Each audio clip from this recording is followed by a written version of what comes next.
नमस्कार। इतिहास के पन्नों को पलटने वाले इस नए विश्लेषण में स्वागत है। आज हम एक ऐसे सफर पर निकलने वाले हैं जहां हम इतिहास की कुछ सबसे उलझा देने वाली विसंगतियों यानी एनोमलीज की पड़ताल करेंगे। ये कुछ ऐसे राज हैं जो समय बीतने के साथ पुराने तो जरूर हुए, लेकिन उनके जवाब आज तक किसी को नहीं मिले। दिलचस्प बात यह है कि आज का हमारा सबसे एडवांस विज्ञान और आधुनिक तकनीक भी इन रहस्यों के सामने घुटने टेकती नजर आती है। तो मन में ये सवाल आता है, क्या ये महज इतिहास की कुछ गलतियां हैं या फिर ऐसे अनसुलझे सच जिन्हें समझने के लिए शायद हम अभी तैयारी नहीं है? क्योंकि सच कहें तो कुछ रहस्य ऐसे होते हैं जो समय के साथ सुलझने के बजाय और भी ज्यादा गहरे होते चले जाते हैं। ठीक है, चलिए इस पर गहराई से बात करते हैं। इन रहस्यों को अच्छे से समझने के लिए हम इन्हें 4 अलग-अलग हिस्सों में बांट कर देखेंगे। सबसे पहले बात करेंगे रहस्यमयी वस्तुओं और ग्रंथों की, फिर हम चलेंगे पत्थरों के विशाल स्मारकों की तरफ, उसके बाद पृथ्वी के विशाल कैनवस को ऊपर से देखेंगे और आखिर में बात करेंगे कुछ बिल्कुल ही अस्पष्टीकृत घटनाओं और अवशेषों की। तो आइए शुरुआत करते हैं हमारे पहले भाग से, रहस्यमयी वस्तुएं और ग्रंथ, जिन्हें हम प्राचीन ज्ञान की विसंगतियां भी कह सकते हैं।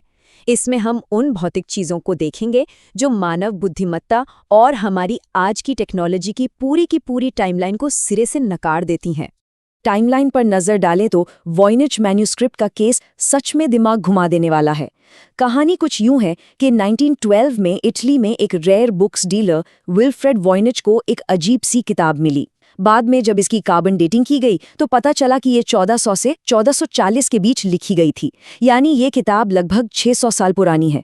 लेकिन सबसे चौंकाने वाली बात क्या है, वो ये कि आज की हमारी सबसे पावरफुल आर्टिफिशियल इंटेलिजेंस और मॉडर्न क्रिप्टोग्राफी भी इसके कोड को डिकोड करने में पूरी तरह से फेल हो चुकी है। जरा इस 240 पन्नों की किताब के अंदर की सामग्री पर गौर कीजिए। ये बेहद अजीबोगरीब है। ये एक ऐसी अनजान भाषा या वर्णमाला में लिखी गई है जो दुनिया की किसी भी ज्ञात सभ्यता से मेल ही नहीं खाती। इसमें ऐसे ऐसे पौधों के चित्र बने हैं जिनका हमारी पृथ्वी पर कोई वजूद ही नहीं है। साथ ही कुछ पन्नों पर तो नग्न महिलाओं को किसी अजीब से हरे रंग के तरल पदार्थ और ट्यूबों के बीच नहाते हुए दिखाया गया है।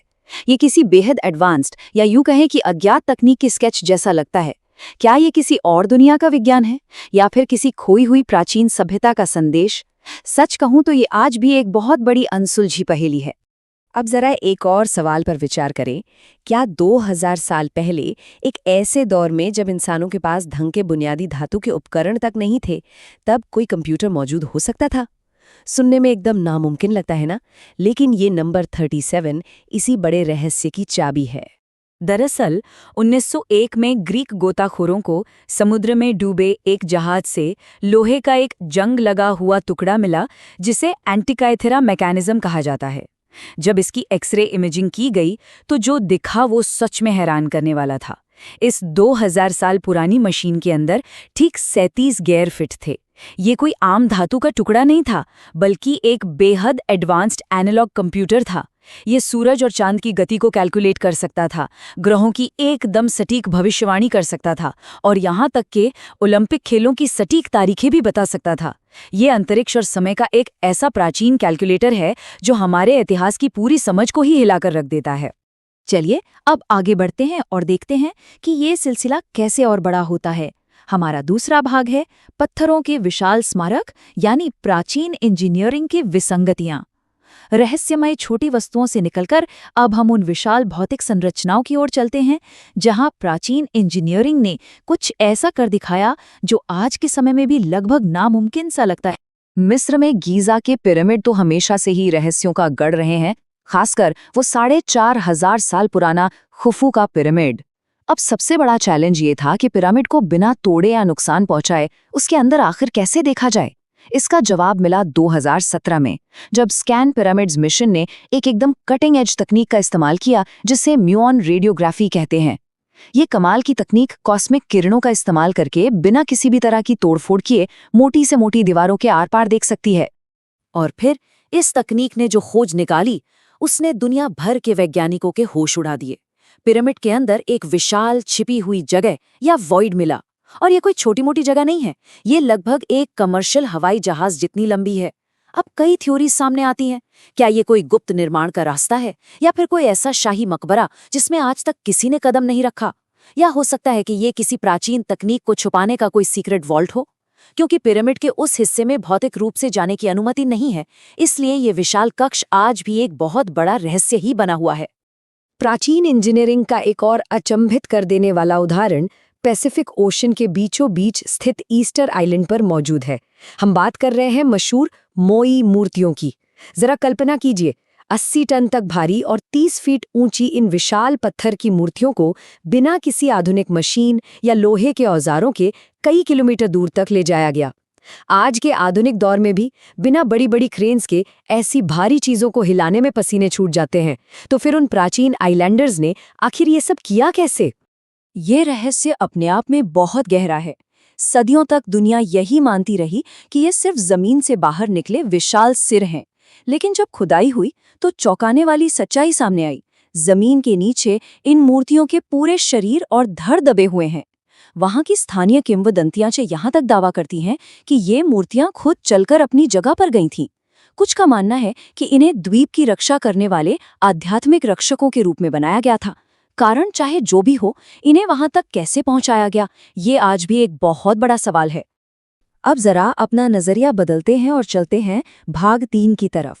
पृथ्वी का विशाल कैनवस, जिसे हम प्राचीन दृष्टिकोण की विसंगतियां कह सकते हैं, क्योंकि कुछ रहस्य ऐसे भी होते हैं जिन्हें जमीन पर खड़े होकर नहीं बल्कि आसमान से देखकर ही समझा जा सकता है। हम बात कर रहे हैं पेरू के नास्का रेगिस्तान में मौजूद अद्भुत नास्का लाइन्स की। 1930 के दशक में जब पहली बार हवाई जहाज़ों ने इस रेगिस्तान के ऊपर से उड़ान भरी, तब जाकर इस हैरत अंगेज नज़ारे का खुलासा हुआ। जमीन पर 300 से भी ज्यादा विशाल ज्यामितीय आकृतियां उकेरी गई हैं, जिनमें बंदर, मकड़ी और एक विशाल हमिंग बर्ड शामिल हैं। लेकिन सबसे बड़ी विडंबना देखिए, 200 ईसा पूर्व से 600 ईस्वी के बीच जिन लोगों ने इतनी मेहनत से इन्हें बनाया, उनके पास खुद हवा में उड़ने का तो कोई साधन था ही नहीं। मतलब वे कभी आसमान से अपनी ही बनाई हुई इन विशाल कलाकृतियों को पूरा देख ही नहीं पाए होंगे। तो सबसे बड़ा सवाल यही खड़ा होता है कि आखिर उन्होंने इतनी बड़ी आकृतियां किसके लिए बनाई थी? इसके पीछे के सिद्धांतों को हम मुख्य रूप से 3 हिस्सों में बांट सकते हैं।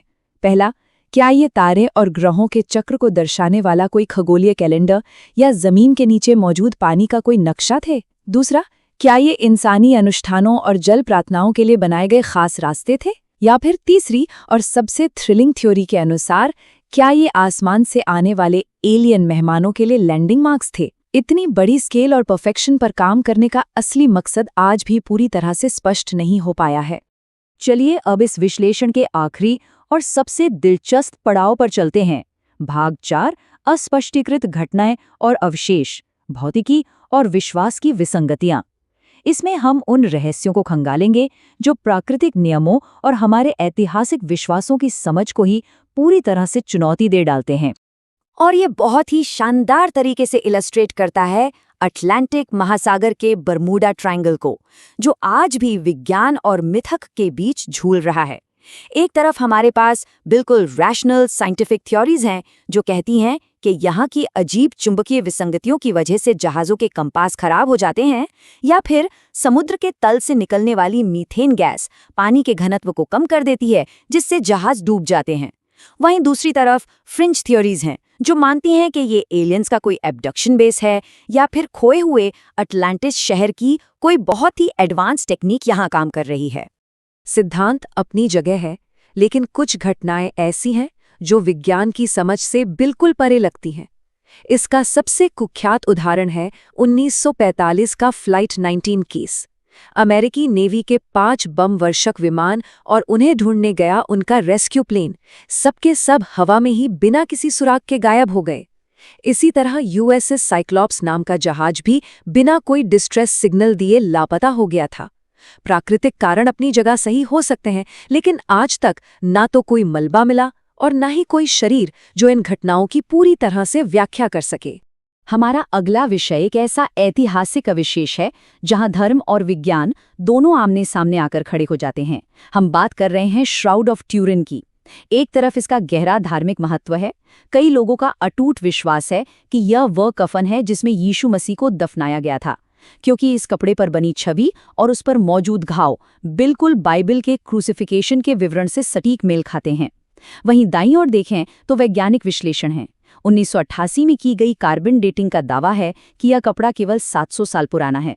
हालांकि कई शोधकर्ताओं का यह भी तर्क है कि सदियों के प्रदूषण और मरम्मत की वजह से ये कार्बन डेटिंग गलत भी हो सकती है। हम यहाँ किसी एक पक्ष को सही या गलत नहीं ठहरा रहे हैं, बस इस विवाद की जटिलता को सामने रख रहे हैं। इस कपड़े पर मौजूद उस धुंधली सी छवि को समझना सच में एक पहेली है।